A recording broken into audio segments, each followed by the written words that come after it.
요한일서 2장 15절에서 17절 말씀, 요한일서 2장 15절에서 17절 말씀을 제가 읽어드리겠습니다. 이 세상이나 세상에 있는 것들을 사랑하지 말라.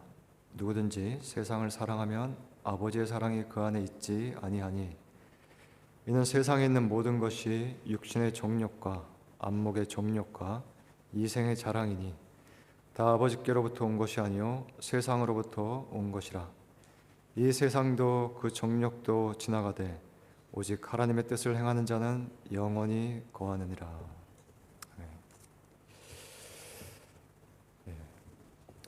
한 해가 저물어가는 이 연말에 우리 모두에게 필요한 일이 있다면 바로 이 한 해를 어떻게 살았는지 돌아보는 일이 아닌가 싶어요.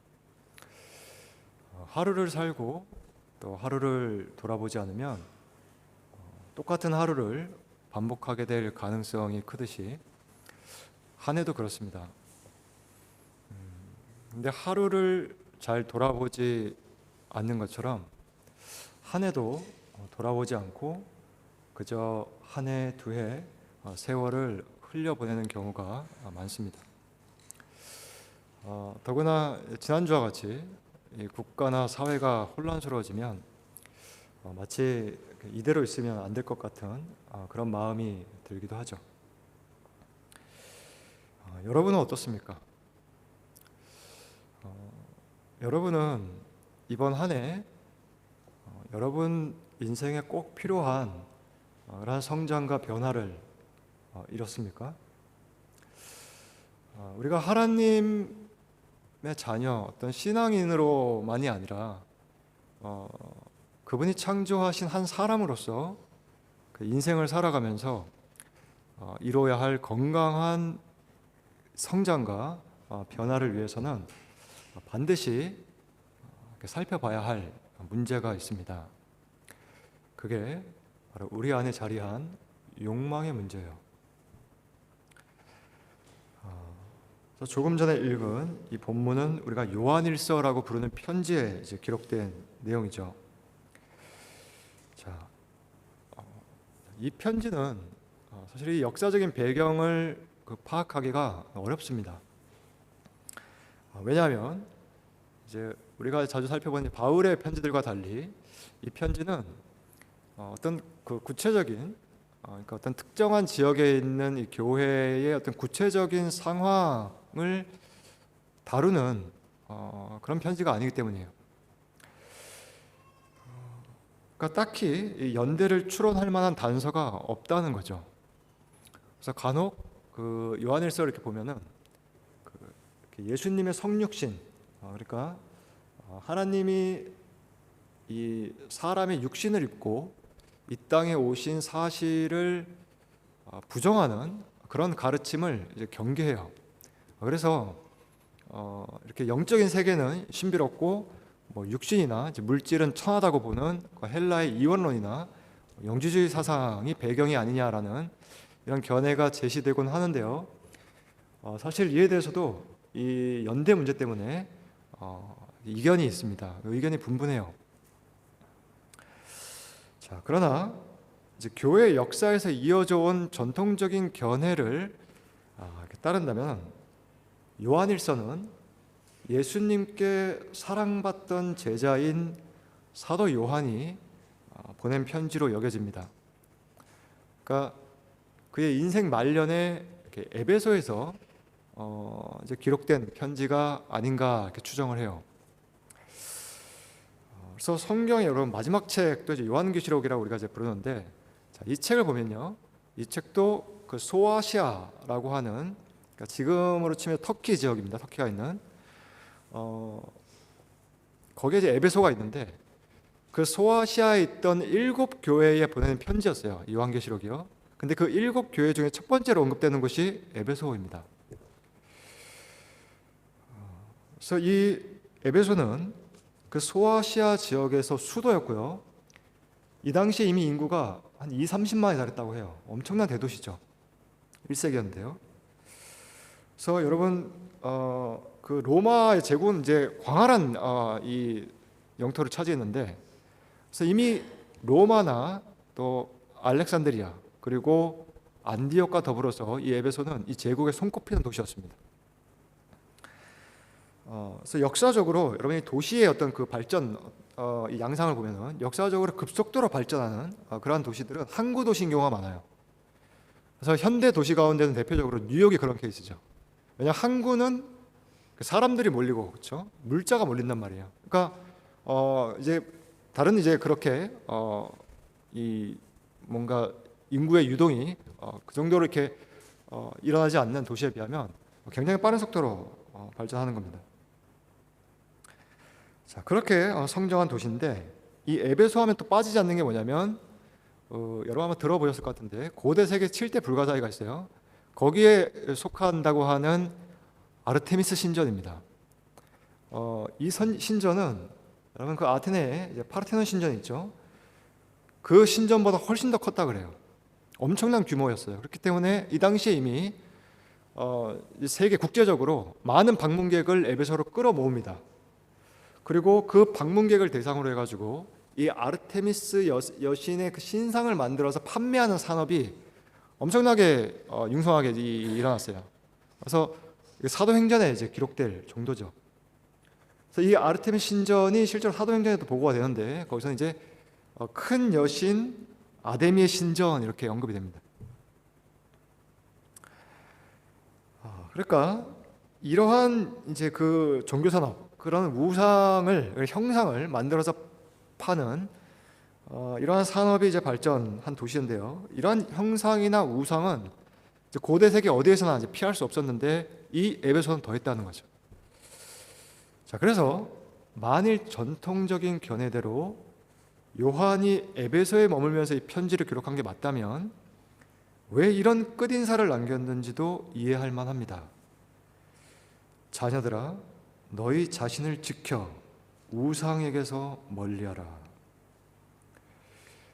그러니까 이러한 도시와 그 주변 지역에 흩어져 살고 있던 모든 그리스도인을 향해 말년의 요한은 거의 유언과 같은 그러한 메시지를 편지에 남겼다고 생각할 수 있습니다. 그래서 오늘 본문에서 이 세상이나 세상에 있는 것들을 사랑하지 말라고 하는데요, 마치 요한계시록에 이 언급되는 7교회가 당시 소아시아, 실제로 소아시아에 있던 그 7교회를 가리키면서 더 나아가서 다가오는 모든 시대의 교회를 대변하듯이 당시의 요한은 그 세상을 바라보면서 다가오는 모든 시대의 그리스도인이 경계해야 할 세상의 특징이 무엇인지를 오늘 이 본문에 담아놓은 겁니다. 이 세상이나 세상에 있는 것들을 사랑하지 말라. 누구든지 세상을 사랑하면 아버지의 사랑이 그 안에 있지 아니하니 이는 세상에 있는 모든 것이 육신의 정욕과 안목의 정욕과 이생의 자랑이니 다 아버지께로부터 온 것이 아니요 세상으로부터 온 것이라. 자, 여기서 우리가 이제 주목해야 할 점이 있어요. 바로 시간과 역사에 대한 요한의 이해입니다. 그는 편지를 이제 기록하던 그 당시를 이미 마지막 때라고 규정해요. 그래서 오늘 본문 바로 다음 절에서 이렇게 말합니다. 아이들아, 지금은 마지막 때라. 적그리스도가 오리라는 말을 너희가 들은 것 같이 지금도 많은 적그리스도가 일어났으니 그러므로 우리가 마지막 때인 줄 아노라. 예수님은 마지막 때에 여러 거짓 선지자가 일어나리라고 말씀하셨어요. 그런데 요한이 보니까 그러한 자들이 이미 출현해서 그리스도를 부인하게 만드는 활동이 주변에 벌어지고 있었던 겁니다. 이러한 세력을 총칭해서 적그리스도라고 해요. 자, 그러면 우리가 짚고 넘어가야 할 문제는 이거예요. 자, 이러한 종말의 현상이 이 편지가 기록되던 당시에 시작되었다면 오늘 우리가 살고 있는 이 세상은 어떠냐 하는 거죠. 그러한 현상이 더 이상 관찰되지 않는가요? 우리가 살아가는 사회와 그 안에서 경험하는 문화는 점점 더 그리스도를 부인하게 만드는 적그리스도적 가치와 질서가 보편화되는, 그렇게 보편적으로 확대되는 현상을 보이고 있습니다. 그러니까 1세기 당시엔 국지적으로 그저 이 특정한 지역에 한정되어서 관찰되던 종말의 현상이 이제는 세계적으로 나타나고 있다는 거죠. 그래서 이미 우리가 몸을 담고 있는 현대사회는 오랫동안 기독교 세계의 가치관으로부터 인간의 정신을 해방시켜야 한다라는 의제를 공유해왔습니다. 그러니까 여러분이 한 사람 한 사람을 그냥 만나가지고 교제할 때는 이게 잘 드러나지 않고 느껴지지 않지만, 이러한 각 개인이 이렇게 집단을 이루어서 힘을 행사하게 되면 그러한 정신이 드러나요. 그러니까 그 힘은 거룩하신 하나님의 뜻을 따르고자 하는 의지가 아니라 거스르고자 하는 욕망으로 표출되기 때문입니다. 그래서 과학과 기술이 점점 발전해요. 그래서 우리의 생활이 편해지고 있는 게 분명한데도 인간의 행복이 그만큼 진전되지 않는 이유가 있는 거죠. 하나님의 뜻을 거스르는 욕망이 인간을 움직이는 동력이 되어 있기 때문입니다. 이 동력은 종말의 역사가 진행될수록 가속화되어서 적그리스도적 활동도 점점 가시화됩니다. 즉 예수 그리스도가 오시기 전까지 예견된 대로 그리스도를 부인하게 만드는 질서와 체제가 확대될 거예요. 바로 요한이 지적한 육신의 정욕과 안목의 정욕과 이생의 자랑이라고 하는 세상의 정신이 사실은 최초의 인간이 하나님을 반역할 때부터 그 마음의 씨앗처럼 심겨져서 그리스도가 오실 때까지 계속해서 자라가며 열매를 맺고 있기 때문입니다. 여자가 그 나무를 본즉 먹음직도 하고 보암직도 하고 지혜롭게 할 만큼 탐스럽기도 한 나무인지라.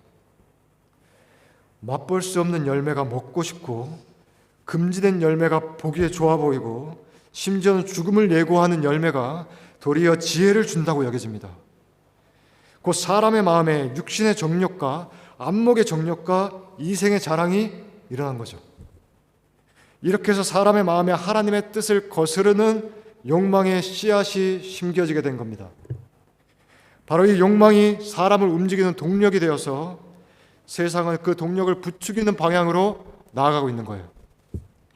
오늘 본문은 하나님의 뜻을 행하는 자가 영원히 거한다고 하는데요, 이는 그 뜻을 행하지 않는 세상에 대한 경고이기도 합니다. 그래서 우리는 이 욕망의 문제를 좀 더 들여다보려고 해요. 이 성경이 묘사하는 타락의 과정을 보면요, 사람이 하나님의 뜻에서 이탈하는 그 활동이 어디서부터 시작되었는지 알 수 있어요. 여러분, 타락은 사람이 손을 내밀어 그 열매를 따서 먹을 때 시작된 게 아니고요, 그렇게 손을 내밀고 싶은 욕망이 일어났을 때 시작되었습니다. 즉, 욕망하면 안 되는 대상을 욕망할 때 인간은 타락했어요. 그리고 이 문제를 이해하지 않고는 죄의 기원은 물론이고 그로부터 파생되는 죄의 현실도 파악할 수가 없습니다. 자, 하나님이 사람을 창조하셨죠. 우리는 인간 존재가 우연의 산물이라고 믿지 않습니다. 창조주 하나님이 인간을 지으셨어요. 그분의 계획대로 만들어진 위대한 작품입니다. 이러한 인간이 다른 피조물보다 위대한 이유는 여러 가지 측면에서 설명할 수 있겠지만 이 사람이 근본적으로 가지고 있는 갈망이 다른 어떤 생물보다 크기 때문이에요. 우리는 무엇인가를 바라는 존재로 지어졌습니다. 단지 먹고 자는 기본적인 생존 욕구가 채워진다고 행복하지 않은 이유가 여기에 있어요. 다시 말해, 우리는 이 갈망의 끝이 어딘지 모르기 때문에 끊임없이 무언가를 추구하며 살아갑니다. 물론 당장 먹을 것이 없으면 먹을 것을 바라죠. 그러나 먹을 것이 채워진다고 해서 나는 이제 내 삶을 다 살았다고 하지 않습니다. 사람은 거기서 멈추지 않아요. 그리고 멈춰서도 안 됩니다. 그렇게 지어지지 않았기 때문이에요. 그래서 흔히 거론되는 욕구 이론이 있죠. 가장 기본적인 이게 생리적 욕구가 채워지고 나면 안정감, 소속감, 그리고 존중감, 성취감을 추구한다고 하죠.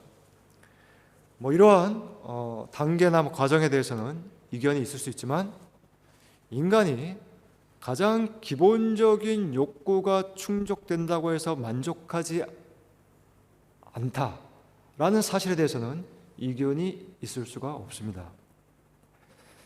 그러니까 우리 모두는 어느 특정한 욕구에 대해서 이쯤이면 됐다라는 마음을 갖고 일시적으로 자족할 수 있어도 사실은 자족한다고 말하는 그 순간조차 그렇게 자족하는 자기 자신 또는 금욕하는 자기 실현을 추구하고 있을 정도로 끝없는 욕망의 지배를 받고 있다는 거죠. 그러니 욕망으로부터 해탈한다라는 거 과연 그럴까요? 그런 인간론은 인간의 인격을 부인하는 사상을 담고 있습니다. 우리는 그렇게 지어지지 않았어요. 우리는 식물로 태어나지 않았습니다. 우리는 일반 동물로도 태어나지 않았어요. 우리는 사람입니다. 여러분, 사람은 우리 생각보다 큰 욕망을 가지고 있어요. 여러분은 여러분의 생각보다 훨씬 고차원적인 사고를 할 수 있고 훨씬 아름다운 정서를 품을 수 있으며 훨씬 숭고한 의지를 발휘할 수 있습니다. 이 모든 인격적인 활동을 통해서 여러분은 지금도 무언가를 추구하고 있는 거예요. 요즘 AI가 인간의 이 사고를, 인간의 마음을 무섭도록 모방하고 있는데요. 현대 언어학에서 이 가장 탁월한 학자는 AI가 인간의 정교하고 복합적인 사고를 재현하는 날은 아직 시작되지도 않았다고 말한 바가 있습니다. 그러니까 우리의 뇌, 이 마인드가 어떻게 작동하며 궁극적으로 무엇을 추구하고 있는지는 다 밝혀지지 않은 거예요. 사람은 도대체 무엇을 추구할까요? 하나님이 자기 형상, 곧 하나님의 형상대로 사람을 창조하시되 남자와 여자를 창조하시고 창조주의 계시를 담은 이 성경은 인간이 곧 하나님의 이미지라고 말합니다. 런던 지금 국립미술관에서 그 반고 특별전시에서 이렇게 다녀오곤 하는데요. 이 사람이 이제 그 자화상을 많이 남겼죠. 그럼 자화상을 보면 누구를 연상할 수 있는 거예요? 그 그림을 그린 화가를 연상할 수 있어요. 자, 그러면 인간이라는 작품을 볼 때에 누구를 연상할 수 있을까요? 그 작품의 작가입니다. 그 작가의 이미지, 자화상이기 때문이에요. 인간의 존엄성과 가치가 여기에 있습니다. 그래서 그저께 밤에 금요일이죠. 우리 집사님들과 이 소그룹 모임을 이렇게 준비하면서 인격에 관해서 많은 이야기를 나눴어요. 소위 인격의 3요소라고 하는 지정의 이렇게 설명을 하는데요. 그러니까 지각하고 감각하고 행동하는 그러한 존재로서의 인간은요, 그분의 이미지인 자신을 보면서 창조주가 어떤 분인지를 연상하게 됩니다. 그러니까 그분의 이미지가 이러하다면 그분이야말로 정말로 생각하고 느끼고 활동하는 마음을 지니셨다는 거죠. 그러니까 우리의 마음은 그 모형인 거예요. 여러분, 이미지로서 가장 가치 있을 때, 그러니까 모형으로서 가장 가치 있을 때는 그 원형을 가장 잘 모방할 때입니다. 그러니까 우리가 끊임없이 모방하려고 하는 원형에 대한 갈망이 바로 하나님의 형상이 지닌 근본적인 욕망이에요. 그러니까 여러분은 그렇게 지어졌기 때문에 오늘도 무언가를 추구합니다. 그래서 오늘도 이 자리에 나온 거예요. 그러니까 이렇게 나온 이 행위 자체가 예술이 될 수 있는 이유는 바로 그 원형에 대한 갈망을 표현한다는 점에서 그렇습니다. 이를 신학적으로 예배라고 하는 거예요. worship. 대상, 우리가 예배하는 대상의 가치에 합당한 반응을 하는 거죠.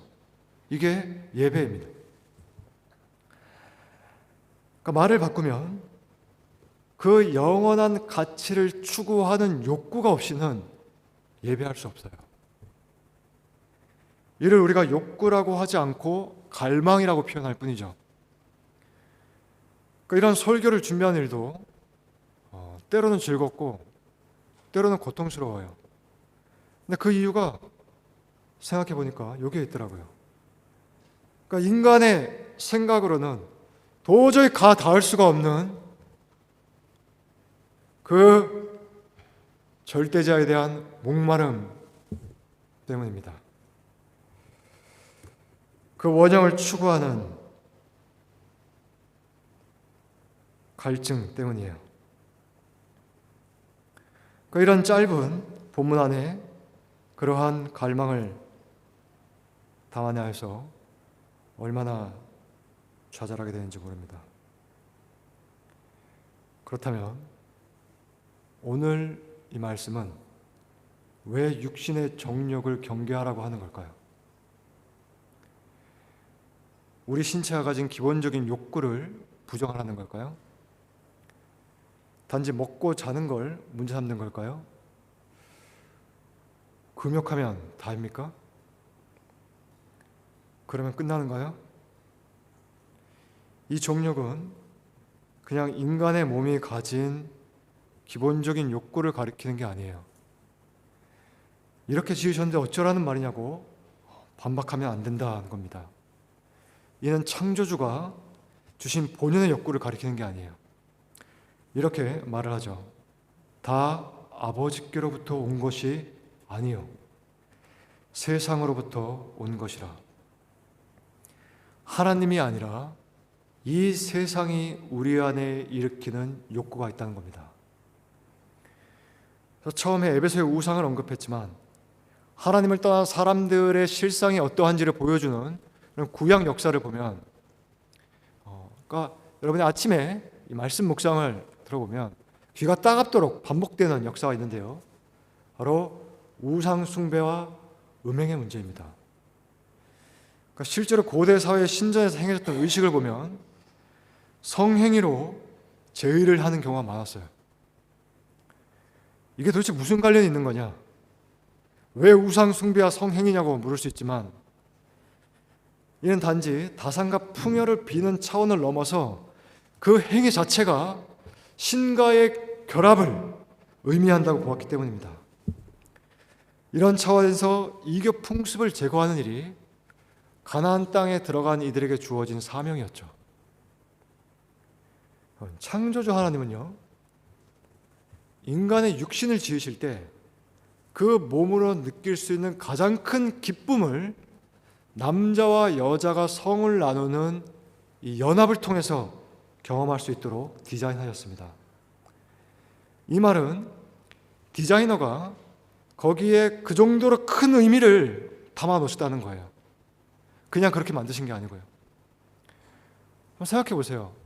자, 그림을 한 점 그려도 색감을 통해서도 명암을 통해서도 부각시키는 부분이 있죠. 거기에는 화가의 특별한 의도가 담겨 있지 않습니까? 사람을 자신의 형상으로 지으시되 남자와 여자로 창조하셨을 때 그 연합을 통해서 사람이 궁극적으로 갈망하게 만드신 기쁨이 무엇인지 생각해 보셨습니까? 이 비밀을 복음의 빛 가운데 깨달은 신약의 저자는 이렇게 기록했습니다. 그러므로 사람이 부모를 떠나 그의 아내와 합하여 그 둘이 한 육체가 될지니 이 비밀이 그도다. 나는 그리스도와 교회에 대하여 말하노라. 그래요. 남자와 여자가 연합하는 이 일시적 기쁨이 지시하는 영원한 기쁨이 있다는 겁니다. 그게 뭔가요? 주님과 온전히 하나 되는 기쁨이에요. 그러니까 사탄은 필사적으로 이 복음의 비밀을 왜곡하기 위해 모든 수단을 동원합니다. 그래서 얼마나 그 영원한 기쁨에 대한 우리의 인식이 얼룩져 있는지 몰라요. 대놓고 악마를 숭배하는 사람들의 난잡한 행위는 말할 것도 없고, 동서고금을 막론하고 하나님을 알지 못하는 사람이 알지 못하는 신에 대한 욕망을 추구하는 행위가 음행과 우상 숭배로 연결되는 건 우연히 관찰되는 행위가 현상이 아닙니다. 이 세상 신은 우리 각자로 하여금 당신이 나에게 최고의 기쁨을 주는 존재입니다 라는 고백을 몸으로 표현하게 만들어요. 물론 이 경우는 하나님께 대한 예배가 아닌 거죠. 그래서 옛날 신전에서 육신의 정욕에 따른 성행위로 숭배 행위를 지속했듯이 지금도 세상은 하나님이 세우신 관계, 즉 사람이 부모를 떠나 그의 아내와 합하여 한 육체가 되는 아름다운 관계 속에서 복음의 비밀을 추구하는 게 아니라 이상하게도 추구하면 추구할수록 창조주의 낯빛을 피해 숨을 수밖에 없는 관계로 우리를 끊임없이 유혹하고 있는 겁니다. 그 나무를 본즉 먹음직도 하고 보암직도 하고 지혜롭게 할 만큼 탐스럽기도 한 나무인지라. 그래요. 그때나 지금이나 타락한 인간의 정욕과 그 정욕을 부추기는 이 세상의 악한 영은 그대로입니다. 그래서 마지막 때에 그리스도를 부인하게 만든다는 건 단지 종교적인 현상만이 아니라 훨씬 더 포괄적인 현상으로 나타나는 문제인 거예요. 그러니까 예수님을 입으로 부인하는 게 아니라 삶으로 부인하게 만든다는 겁니다. 우리가 예배하는 분이 거룩하시다는 사실이 우리의 삶을 통해 나타나지 않게 한다는 거죠. 이 세상의 신은 우리에게 말합니다. 네 입술의 고백은 그에게 바쳐도 좋다. 그러나 네 삶의 고백은 나에게 바치라. 최초의 그 유혹이 아직도 진행 중이라는 사실을 잊지 마시기 바랍니다. 그러면 어떻게 합니까?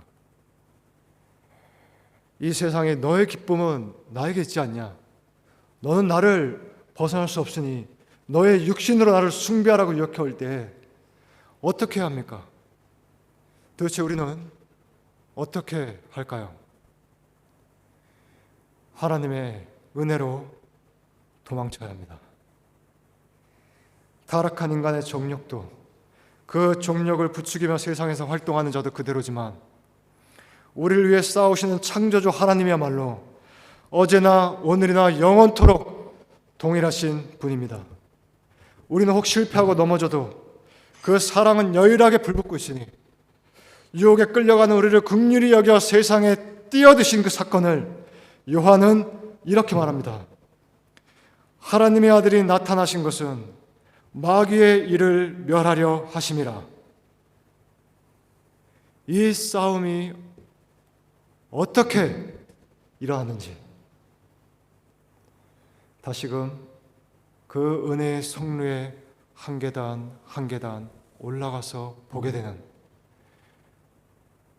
그러한 거룩한 순간들로 우리의 삶이 채워지면 좋겠습니다.